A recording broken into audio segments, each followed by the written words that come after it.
Selamat malam pemirsa, Anda masih bersama kami dalam NTV Prime Dialog. Saya Doni The Kaiser. Donald Trump dilantik sebagai Presiden ke-47 Amerika Serikat tanggal 20 Januari 2025. Ini merupakan periode kedua pemerintahan Trump setelah sebelumnya ia menjabat pada tahun 2017 hingga 2021. Terpilihnya Trump kembali tidak dapat dipungkiri bisa membawa arah baru tatanan ekonomi hingga geopolitik. Bahkan efek signifikannya segera terasa kalau Trump kembali memainkan kebijakan kontroversialnya. Menarik pemirsa untuk kita cermati tantangan terpilihnya kembali Trump dan dampak apa yang memengaruhi tatanan ekonomi dan juga politik. Bersama narasumber yang sudah kami hadirkan di studio bersama saya ekonom Wijayanto Samirin. Kemudian melalui sambungan Zoom ada pakar militer dan hubungan internasional Profesor Hikmahanto Juwana serta Duta Besar Republik Indonesia untuk Lebanon Hajrianto Tohari. Pak Wija, apa kabar? Baik. Salam jumpa Doni. kembali. Ya, kita akan ngobrol bertemu dengan bapak-bapak. Ada Prof Hik, apa kabar Prof Hik? Iya. Sehat Mas, sehat. Ya, terima kasih. Ambassador Excellency Pak Hajrianto, terima kasih bersama kami. Ya, Pak Hajrianto di Lebanon ya sekarang ya? Betul, ya di Beirut. Ya. Ngomong-ngomong, bagaimana kondisi Beirut malam ini waktu Jakarta, Pak? Di Beirut sekarang pukul 2 siang, ya, sedang musim dingin, langit sangat cerah ya, biru sekali, dan mungkin ada sayup-sayup terdengar di Mas Doni, ada suara mendengung. Itu adalah drone-drone Israel yang terus mengelilingi berputar-putar di langit Beirut. Loh, katanya gencatan senjata. Gencatan senjata dimulai tanggal 27 November, 2 bulan, dan akan berakhir tanggal 20 Januari yang akan datang. Tetapi bagi Israel, operasi tetap saja berjalan, apalagi di wilayah batasan di selatan. Di Beirut berhenti serangan, tetapi seperti tadi saya informasikan, drone-drone Israel terus memantau dan mungkin sedang memotret dinamika dan perkembangan yang terjadi di bawah, termasuk juga di dalam pikiran Israel ini kan di bawah tanah gitu kan. Iya. Banyak tunnel-tunnel yang tuduhannya seperti itu, maka kemudian kita lihat drone ini tidak terlalu tinggi karena dengungannya itu kadang-kadang sangat keras sekali. Iya, ini sebenarnya gencatan senjata tapi kok tidak seperti gencatan senjata ya, Excellency ya. Sebenarnya apa sih pengaruh langsung? Saya rasa gencatan senjata hanya setengah-setengah saja bagi Israel karena operasi militer terus berjalan di udara terutama. Iya. Dan kemarin saya bertemu dengan Dan Kontiko, Komandan Kontingen Garuda di UNIFIL, Kolonel Ghaffar, itu memberikan informasi kepada saya bahwa di selatan Israel malah mau membangun beberapa pangkalan militer. Setidaknya ada 3 pangkalan militer yang dibangun Israel di wilayah Lebanon Selatan, kira-kira 3,5 kilometer dari Blue Line. Iya. Kira-kira perkembangan pelaksanaan gencatan senjata seperti itu. Ya. Oke, saya ke Prof Hik dulu. Prof Hik, sebenarnya baru 1 hari Donald Trump kembali berkuasa. Kalau mendengar ceritanya Excellency Hajrianto di Lebanon, nggak ada bedanya. Menurut Prof Hik, pengaruh nggak sih Trump yang sekarang terhadap perdamaian, khususnya di kawasan Timur Tengah, Prof? Menurut saya tidak berpengaruh. Kenapa saya katakan tidak berpengaruh? Karena begini, Trump itu selalu mendengungkan bahwa di dalam kampanye, bahkan di dalam speech inauguration speech kemarin ya, bahwa pertama adalah Make America Great Again, yang kedua America First.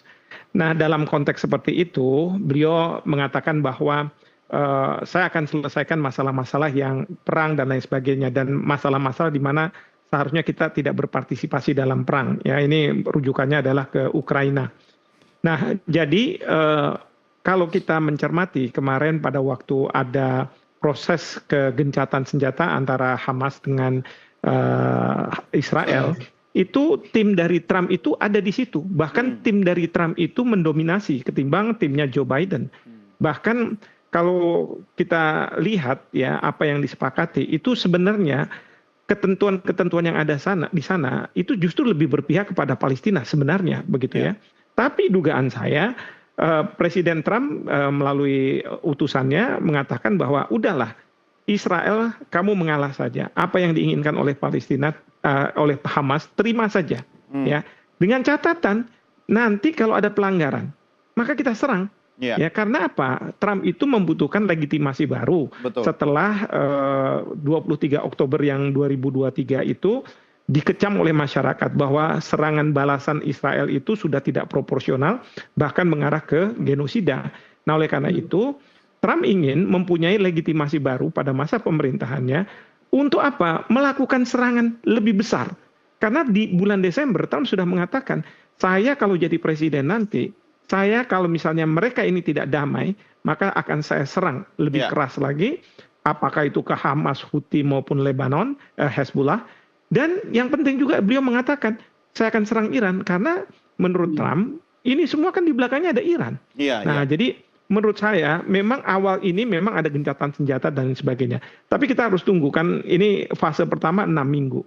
Dalam 6 minggu ini ada dua kemungkinan. Pertama, Israel memancing supaya Hamas melakukan balasan dan lain sebagainya. Seperti tadi Pak Dubes sudah sampaikan bahwa mungkin ada drone dan lain sebagainya. Karena secara teknologi Israel akan lebih unggul. Nah, itu kalau misalnya itu dilakukan, lalu memunculkan amarah dari pihak Hamas.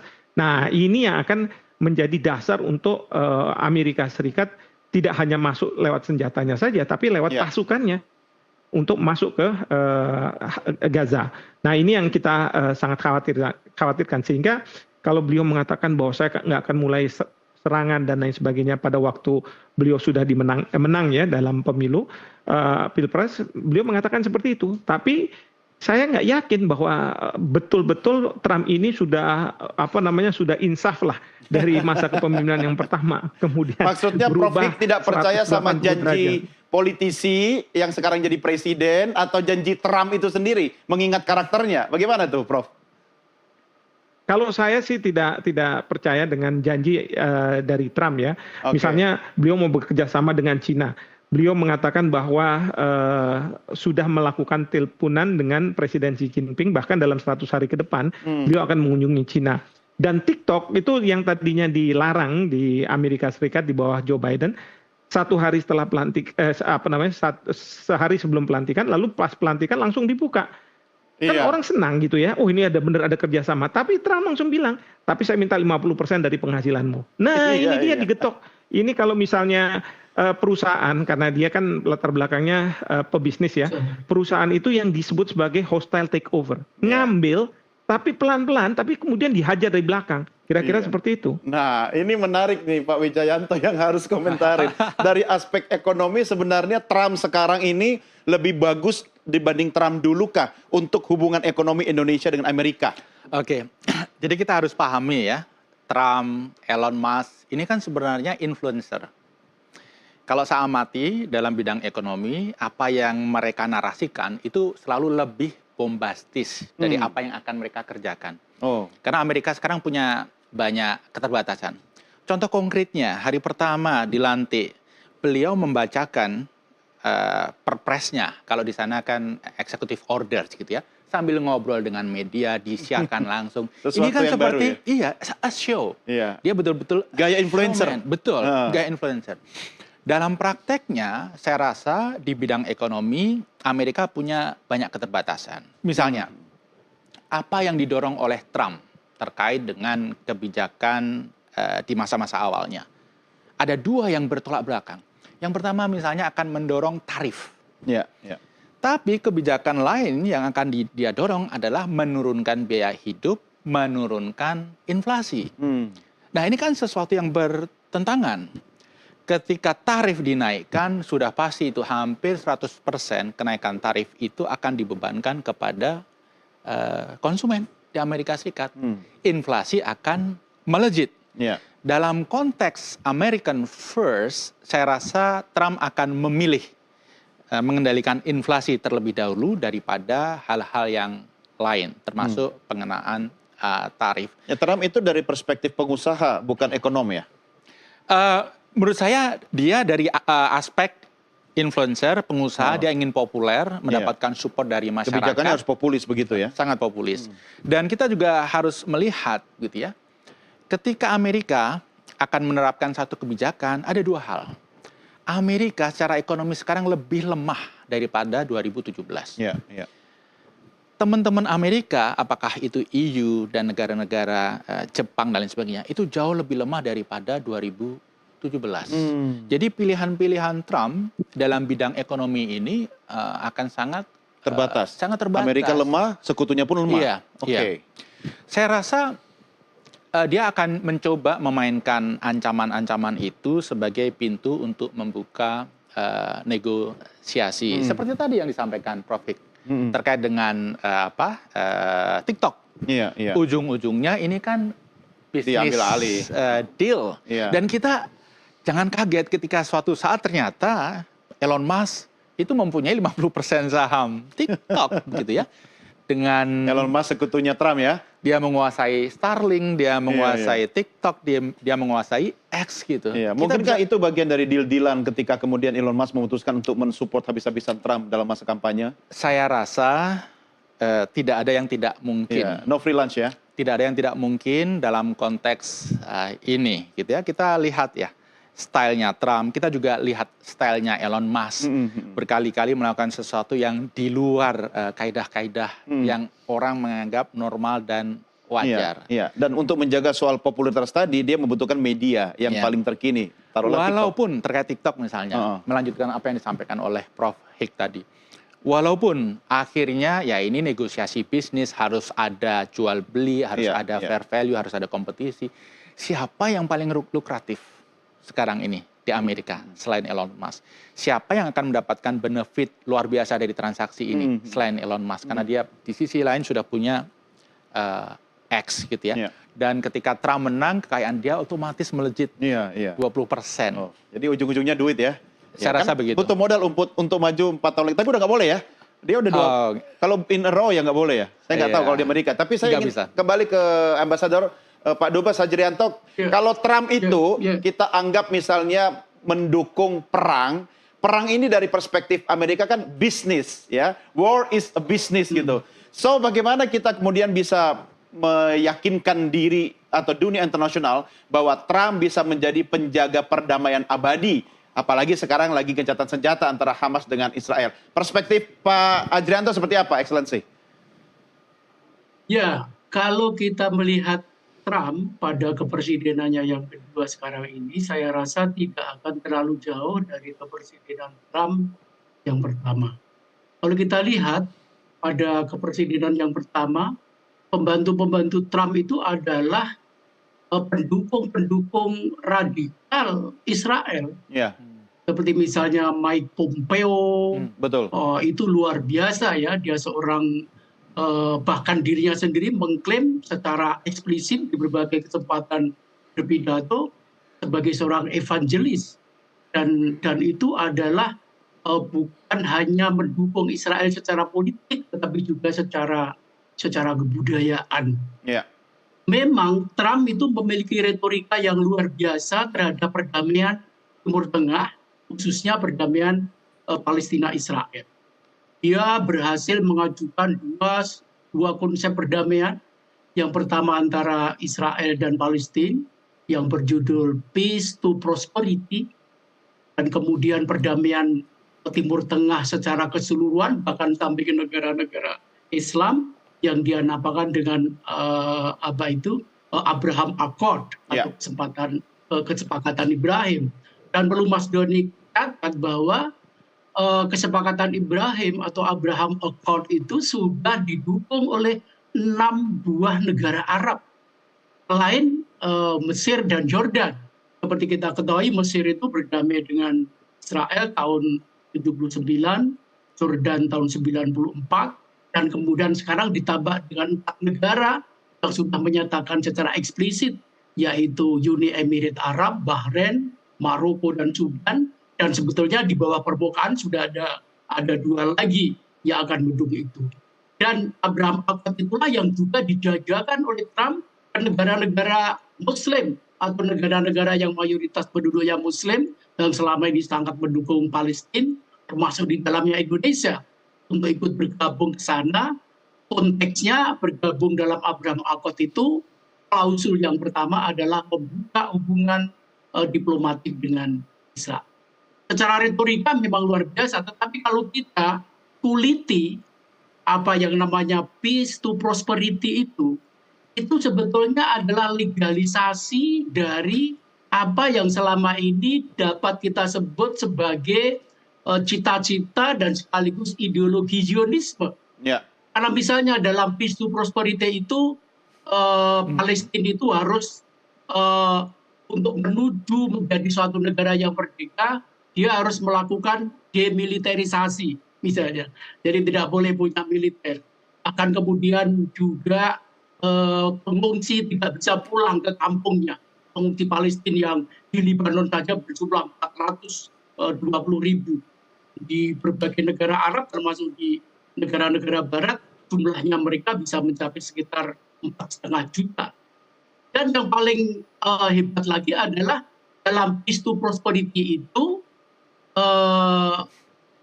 Yerusalem adalah ibu kota Israel dan milik Israel sepenuhnya, yang undivided, yang tidak bisa terbagi. Dan perlu Mas Doni catat bahwa sebetulnya ini tidak eksklusif Trump ya.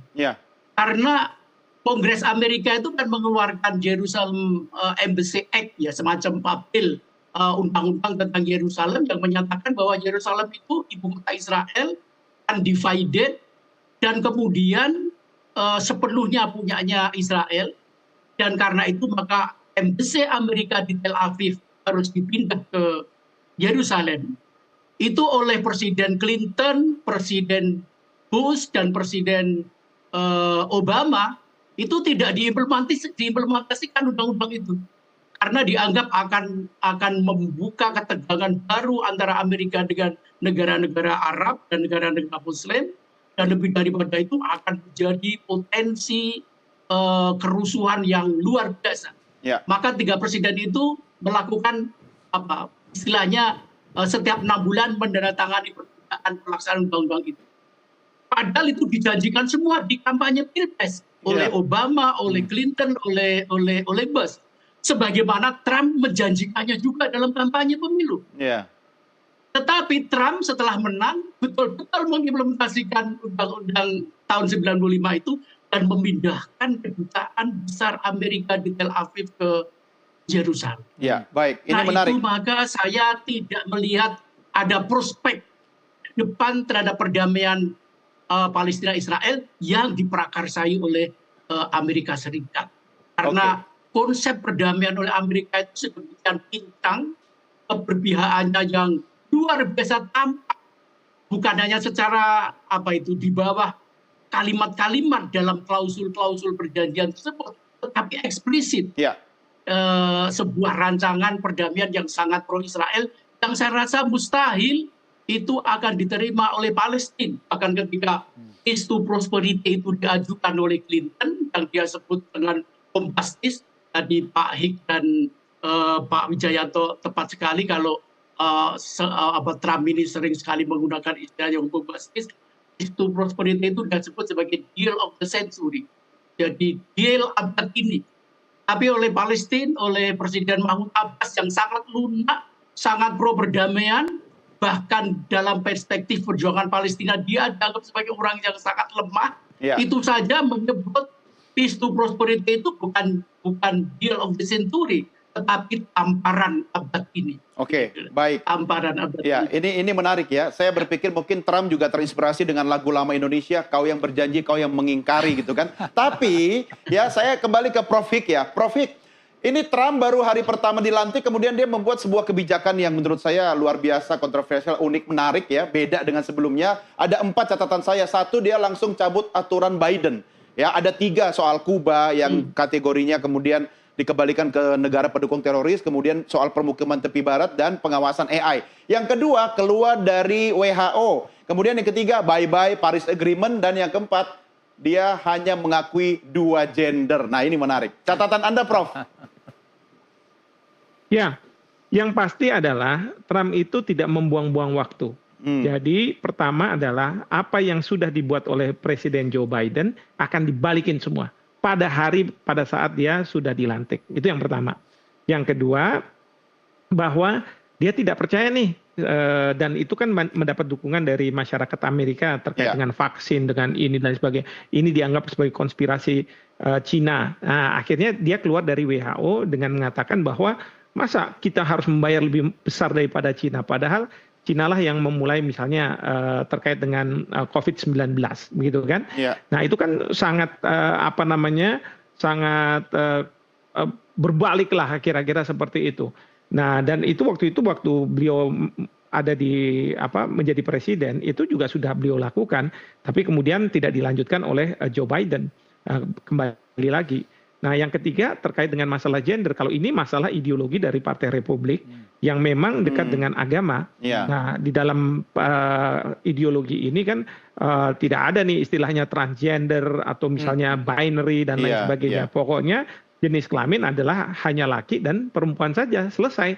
Nah itu yang makanya Presiden Trump tentu akan memastikan birokrasinya tidak ada lagi nih kolom yang misalnya binary, transgender dan lain sebagainya. Pokoknya laki atau perempuan seperti itu. Ya, oke. Sekarang Pak Wijayanto, kita tahu ada BRICS. Trump sudah mulai nih. Pokoknya kena tarif 100% nih pada negara-negara BRICS itu. Ancaman, tantangan, peluang atau Indonesia harus seperti apa? Karena kita sudah masuk di BRICS. Ya, kalimat lengkapnya kan akan menaikkan tarif 100% jika negara-negara BRICS akan mewujudkan mata uang bersama. Jadi mata uang bersama ini memang yang paling ditakuti oleh Amerika Serikat. Bisa kita bayangkan, Amerika Serikat itu hutangnya sudah 127% GDP. Kemudian yang digunakan untuk membayar bunganya saja itu 20% dari penerimaan negara. Dan ini terus naik. Ekonomi Amerika hanya bisa bergulir kalau dolar masih dibutuhkan. Selama dolar, surat utang, saham Amerika masih dibutuhkan, Amerika ekonominya survive. Jadi defisit jasa, defisit barang Amerika itu ditutup oleh apa? Oleh orang memegang US dollar, oleh orang membeli surat utang Amerika, oleh orang-orang investor yang membeli saham-saham perusahaan Amerika. Jadi itu barternya. Ketika di satu sisi diganggu, misalnya dominasi US dollar, dia akan sangat marah. Jadi sepanjang US dollar diganggu, dia akan melakukan apapun. Lalu bagaimana dengan sikap Indonesia? Sebenarnya memang terlalu cepat nih. Sebentar, sebelum masuk Indonesia, tapi BRICS ini potensi akan membesar ya? Saya rasa begitu. Jadi wajar ketika Presiden Amerika Serikat kemudian menganggap BRICS ini sebagai sebuah ancaman utama untuk ekonomi dalam negeri Amerika Serikat. Ya, ketika semuanya masih bisa dipengaruhi sedini mungkin, dia akan mencoba mempengaruhi. Kalau ini sudah begitu besar, akan lebih sulit bagi Trump untuk ikut mengatur. Dan jangan lupa pengaruh Tiongkok makin kuat dan luas di beberapa kawasan gitu kan? Ya, sebenarnya begini. Kelebihan Cina di sini adalah karena dia banyak melakukan transaksi perdagangan dengan banyak negara dimanapun. Dia merupakan partner dagang utama bagi 120 negara di dunia. Termasuk Indonesia. Jadi ketika dia mengusulkan, kenapa enggak sih? Kan kita transaksi rutin, kita pakai mata uang lokal aja. Toh dari tahun ke tahun nilai transaksinya seperti itu. Nah ini adalah cara masuk yang menurut saya cukup aman. Tetapi hal seperti ini bukan yang ditakutkan oleh Trump.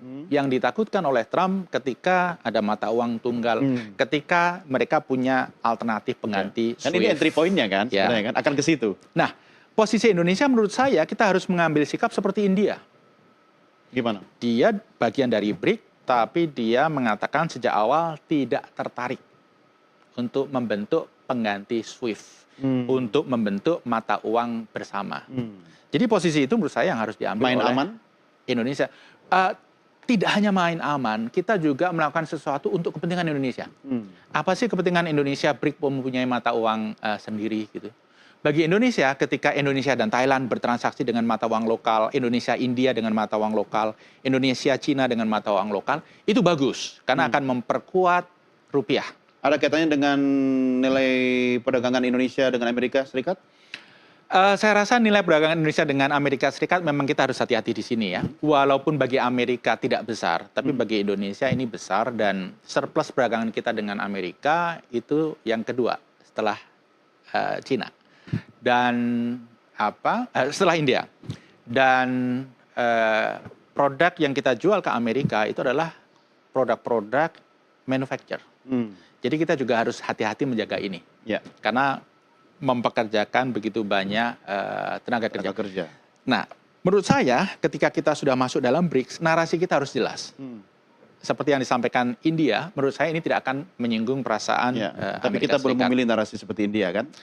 Harus segera dikeluarkan menurut saya. Oke, kita tunggu pernyataan Presiden seperti apa. Bapak-bapak sekalian, kita rehat sejenak, kita akan lanjutkan di segmen berikutnya. Pemirsa, kami segera kembali sesaat lagi. Terima kasih masih bergabung bersama kami. Kita lanjutkan diskusi kita tentang Presiden Donald Trump. Kalau produser saya memberi judul, Pak Wijayanto, Siaga Trump Guncang Dunia. Padahal di awal tadi itu Presiden Trump, apakah dunia tentram? Saya sampai berpikir mau bikin pantun gitu kan. Tapi yang harus kita pertajam juga, karena tadi Prof. Hik sempat bilang bahwa sebenarnya Prof. Hik dan Excellency Hajrianto juga ini saling terkait ya, soal perdamaian di Timur Tengah itu, karena sebenarnya Israel ya Prof ya, dan Trump ini sebagai pendukung utama Israel hanya membutuhkan legitimasi baru, yang artinya kalau kita baca, Anda baca Prof. Hik dengan karakter Hamas seperti sekarang dan sebelum-sebelumnya, mungkinkah Hamas akan patuh pada perjanjian gencatan senjata, atau sementara gencatan senjata berlangsung, ini Israel lagi nunggu nih, kapan nih Hamas akan melanggar dan mereka kemudian ngecas semua senjata-senjatanya. Komentar Anda Prof. Hik? Ya, paling tidak dalam waktu 6 minggu ke depan, saya yakin bahwa Hamas akan mematuhi setiap kesepakatan yang dibuat. Ya, hanya saja sekali lagi, bukannya tidak mungkin dari pihak Israel melakukan upaya-upaya untuk memancing kemarahan dari Hamas. Tadi Pak Dubes juga sudah sampaikan, Lebanon itu dengan di Lebanon ya, itu kan ada gencatan senjata. Nah, itu tanggal 27 November. Ya, tapi yang melakukan pelanggaran ya kadang-kadang Israel. Apalagi dia punya teknologi ya, punya drone dan lain sebagainya. Yang membuat sebenarnya rakyat juga agak khawatir apakah akan ada penyerangan atau tidak. Sementara kalau misalnya dari pihak Hezbollah kan mereka terbatas senjatanya, teknologinya. Mereka bisa berperang di darat misalnya begitu ya. Dan punya keterbatasan kalau misalnya melakukan serangan udara. Nah, jadi kalau menurut saya ya ini memang diintensikan untuk tidak jalan. Ya, yang saya khawatirkan seperti itu, diintensikan untuk tidak jalan. Yang kedua, kita tahu bahwa sekarang ada usulan dari utusan dari Trump untuk memindahkan 2 juta rakyat Palestina yang di Gaza ke Indonesia. Coba bayangkan sekarang ya, 50.000, hampir 50.000, 46.000 orang itu ditewaskan. Karena apa? Idenya dari pihak Israel adalah selain sandera itu dikembalikan, bagaimana pejuang-pejuang Hamas hilang. Pejuang Hamas hilang itu termasuk anak-anak yang punya potensi suatu hari nanti menjadi pejuang Hamas. Perempuan-perempuan yang bisa melahirkan anak-anak laki-laki yang suatu hari nanti bisa menjadi pejuang Hamas. Karena Hamas ini yang dianggap oleh Israel sebagai pihak yang selalu menyerang Israel ya, sampai kemarin itu serangan dadakan. Dan yang ketiga, tujuan Israel adalah menguasai Gaza nantinya seperti tepi barat. Nah, sekarang kan humanis nih. Kalau 50.000 itu dilakukan dengan serangan-serangan yang membabi buta, dapat kritikan dari masyarakat internasional. Sekarang 2 juta orang itu sama dengan 50.000 kali 20 kali, berarti 20 kali. Dalam waktu 2 juta, suasananya juga harmonis dan lain sebagainya, memperhatikan masalah kemanusiaan ya, humanis. Lalu kemudian misalnya Indonesia terima nih 2 juta karena rakyat kita bilang dalam rangka solidaritas dan lain sebagainya. Tapi yang terjadi di tanah Palestina apa, di Gaza? Kosong. Kalau kosong, itu nanti dijadikan di sini jadi provinsi baru, Prof. Israel. 2 juta orang jadi provinsi di sini. Tapi tujuan Israel akan tercapai dong kalau 2 juta orang kemudian diberangus atau dicerabut dari tanahnya kan? Itu tujuan mereka. Betul. Betul, dan itu humanis, secara manusiawi bagus gitu kan. Iya, Dan iya. ada yang mau nerima lagi kan. Nah inilah makanya pemerintah kita harus waspada, harus lihat. Karena yang kita perjuangkan bukan masalah agama, bukan masalah solidaritas Islam, Iya, bukan. iya. Yang kita perjuangkan adalah tanah Palestina harus kembali ke rakyat Palestina sesuai dengan konstitusi kita, bahwa tidak boleh ada yang namanya penjajahan kan gitu. Iya, iya. Nah ini yang harus hati-hati. Ya mungkin juga ada yang mengatakan itu sindiran aja karena Indonesia selalu membela Palestina. Udah kirim aja 2 juta orang gitu. Tapi kalau misalnya benar-benar dilaksanakan oleh pejabat-pejabat yang ada sekarang gimana Jo? Saya bilang repot nggak kita nanti? Iya, iya. Wow, ini menarik ya. Jadi kita jangan anggap sebagai sebuah gimmick atau bercandaan. Saya kembali ke Excellency Betul. Hajrianto. Pak Dubes, Iya. kan ada juga wacana orang Palestina atau warga Gaza diungsikan ke Lebanon juga kan? Nah, terkait dengan Trump baru Iya. 1-2 hari ini jadi presiden, apakah Lebanon sudah punya sikap dan bagaimana posisi Lebanon terhadap Trump dan terhadap perdamaian secara menyeluruh di Timur Tengah sendiri? Sudah ada? Oh ya, dari pernyataan beberapa pemerintah di Arab, memang boleh kita simpulkan ya pernyataan-pernyataan yang dingin ya, karena memang melihat pengalaman kepresidenan Trump yang pertama, memang tidak begitu positif bagi terwujudnya perdamaian. Bukan hanya itu ya, misalnya dalam menyangkut kebijakan kemungkinan pada waktu awal-awal terjadi perang atau agresi militer Israel di Gaza, itu kan tadinya wacana yang juga berkembang di Amerika meskipun pada waktu itu belum Trump ya, masih Presiden Biden, adalah kemungkinan mengungsikan pengungsi-pengungsi Gaza ke negara yang paling dekat, yaitu ke Mesir dan ke Jordan. Tapi kan dua-duanya itu malah memberikan penolakan yang sangat keras. Karena di samping seperti apa yang tadi disampaikan oleh Prof. Ik, bahwa itu akan menjadikan Gaza itu kosong dan itu memberikan peluang kepada Israel untuk menetapkan kekuasaannya di Gaza. Juga lebih daripada itu, karena baik Mesir apalagi Jordan juga sudah ditempati oleh pengungsi Palestina yang jumlahnya sangat besar, yang hampir dalam semua konsep perdamaian yang namanya pengungsi itu tidak pernah mendapatkan solusi di dalam semua konsep atau semua rancangan perdamaian yang pernah disusun baik oleh PBB maupun juga oleh terutama Amerika Serikat sebagai negara yang paling sering tampil sebagai pemrakarsa tunggal. Jadi the right for return ya, kembali bagi para pengungsi itu tidak pernah mendapatkan jawaban yang positif baik dari Israel maupun Amerika.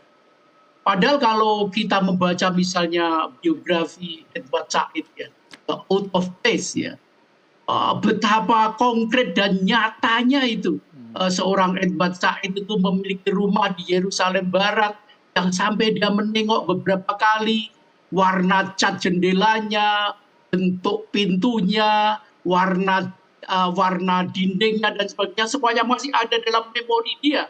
Tetapi rumah Edward Said itu, orang tua Edward Said itu sudah ditempati oleh pihak lain. Dan ini yang saya rasa menjadi persoalan yang sangat menghantui dunia Arab. Karena memang jantung persoalan di dunia Arab ini adalah Palestina. Dan jika Palestina ini tidak bisa diselesaikan, maka boleh dikatakan bahwa negara-negara Arab itu akan terus mencurahkan dan memeras energinya untuk persoalan Palestina ini, kecuali beberapa negara di Arab Teluk ya, yang memang karena fokus dan konsentrasi mereka itu pada pembangunan perekonomian yang memang juga boleh dikatakan sangat berhasil, sehingga mereka relatif mengabaikan dukungan secara politik kepada Palestina. Saya perlu garis bawahi dukungan politik ya. Tapi karena kalau dukungan finansial, itu negara yang juga termasuk paling besar memberikan bantuan keuangan finansial kepada Palestina, dan memang negara-negara Arab Teluk juga. Iya. Tetapi dalam pengertian dukungan politik memang semakin melemah, apalagi beberapa di antaranya sudah mulai membuka hubungan diplomatik dan menormalisasi hubungan dengan Israel. Ya. Itu saya rasa pikiran seperti itu termasuk di dalamnya negara-negara di sekitar Israel Palestina seperti Lebanon secara retorika juga masih tetap bersemangat tinggi, penuh dengan dedikasi memberikan dukungan kepada bangsa Palestina, tetapi secara politik saja ya, karena secara senjataan ketika perang dan sebagainya, seperti kita ketahui pesawat-pesawat nirawak, drone, bahkan juga pesawat-pesawat tempur Israel yang bermanuver di langit negara-negara Arab ini tanpa mendapatkan balasan sedikit pun, tanpa mendapatkan gangguan sedikit pun. Jangan membayangkan kalau ada kapal pesawat tempur, drone atau pesawat nirawak yang berkeliaran di langit dengan bunyi yang meraung-raung, kemudian ada misalnya sekedar timbalan peringatan, itu pun tidak ada sama sekali. Nyaris secara militer tidak ada yang bisa dilakukan oleh negara-negara Arab di sekitar. Sehingga praktis dukungan yang diperoleh bangsa Palestina itu ya hanya berupa dukungan-dukungan politik, dukungan-dukungan moral, dan dukungan finansial, terutama sebagaimana tadi Prof. sampaikan, yang beraspek humanisme atau kemanusiaan. Ya, baik. Saya yakin apa yang disampaikan Ambasador tadi ini sesuatu yang berbeda kondisinya kalau kita di Jakarta. Mungkin Excellency sudah lupa betapa nyamannya, nikmatnya tinggal di Indonesia. Kalau Anda di sana, drone meraung-raung, tapi tetap harus optimistis bahwa perdamaian akan terjadi atau permanen. Ya, meski indikator bahwa perdamaian tidak bisa permanen, itu sudah disampaikan oleh Prof. Fik dan Anda juga. Nah, tapi saya tarik lagi ke soal ekonomi, ke Pak Wijayanto. Sebenarnya di antara dominasi ekonomi dunia antara Amerika Serikat kemudian dengan Tiongkok yang sekarang sudah mulai membesar dan menggurita, apa yang lebih ditakutkan oleh Trump? Kehilangan dominasi perekonomian dunia atau dominasi politik yang kemudian dia melibatkan Elon Musk sebagai salah satu, saya tidak tahu apakah mesin untuk menjaga popularitas dia sehingga dia merasa lebih nyaman di aspek itu dibanding kekuatan ekonomi Amerika. Iya, tujuan akhirnya, ultimate goal-nya pasti ekonomi. Apakah itu pakai pendekatan politik, kemudian diplomasi, atau pendekatan militer, atau pendekatan keuangan dengan kekuatan US dollar, itu adalah masalah strategi.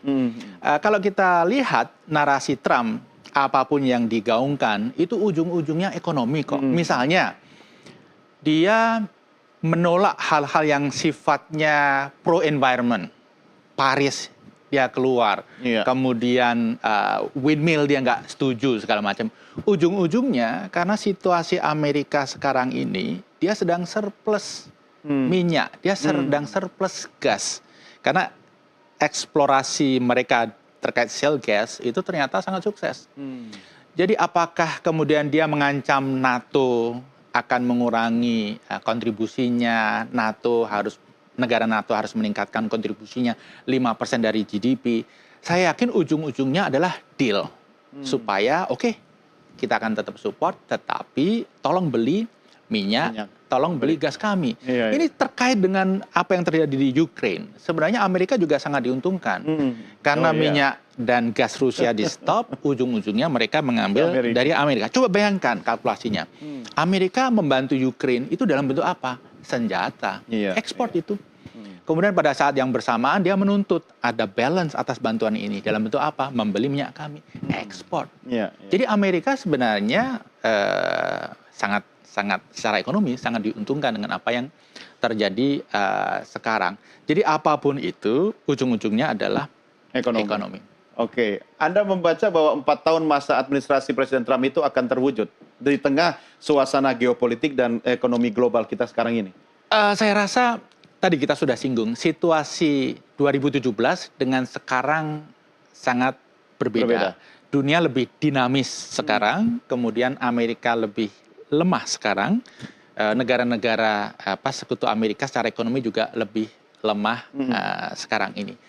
Sementara yang menjadi saingan justru posisinya relatif lebih kuat secara ekonomi. walaupun tidak dalam kondisi yang fit-fit amat ya, tetapi relatif lebih menguat. Dalam konteks ini ya Indonesia harus bersiap apapun yang terjadi. Kita nggak perlu terlalu panik karena Trump jilid 1, ekonomi Indonesia jujur tidak terlalu terdampak. Simpang siur berita, perang dagang, tarif, dan ekonomi kita Nggak ngaruh cukup solid waktu itu. Nah, tapi sekarang kita juga harus lebih hati-hati karena situasi kita juga tidak sekuat 2017. Misalnya hutang kita sangat tinggi, misalnya debt service ratio kita sangat tinggi. Jadi dalam kondisi seperti sekarang ya pemerintah harus betul-betul menata dengan lebih baik manajemen utang. Ya. Pemerintah harus betul-betul menata lebih baik supaya ada security aliran devisa masuk. Dan untuk itu diperlukan kondisi politik yang stabil ya. Kondisi politik yang stabil, kemudian dana hasil ekspor yang selama ini kita terlalu loose, perlu coba lebih di manage dengan baik. Tetapi apapun kebijakannya harus melibatkan dunia usaha. Ya, oke. Meski Presiden Trump sudah mulai memuji-muji Presiden Prabowo, tapi nggak janji ya, kita lihat ya. Karena seperti Anda bertiga juga katakan, ya ini kan soal diksi itu kan jamak dilakukan oleh elit politik di Amerika gitu kan, tapi kenyataannya mungkin berbeda. Oke, Bapak-Bapak, kita rehat sejenak sambil silakan Prof. Hik, Excellency, boleh menyiapkan kopi atau teh, karena ini di sini sudah disiapkan oleh teh, tapi Pak Wijayanto sudah habis, perlu ditambah teh. Oh iya. Kita lanjutkan di segmen berikutnya, pemirsa, kami segera kembali sesaat lagi.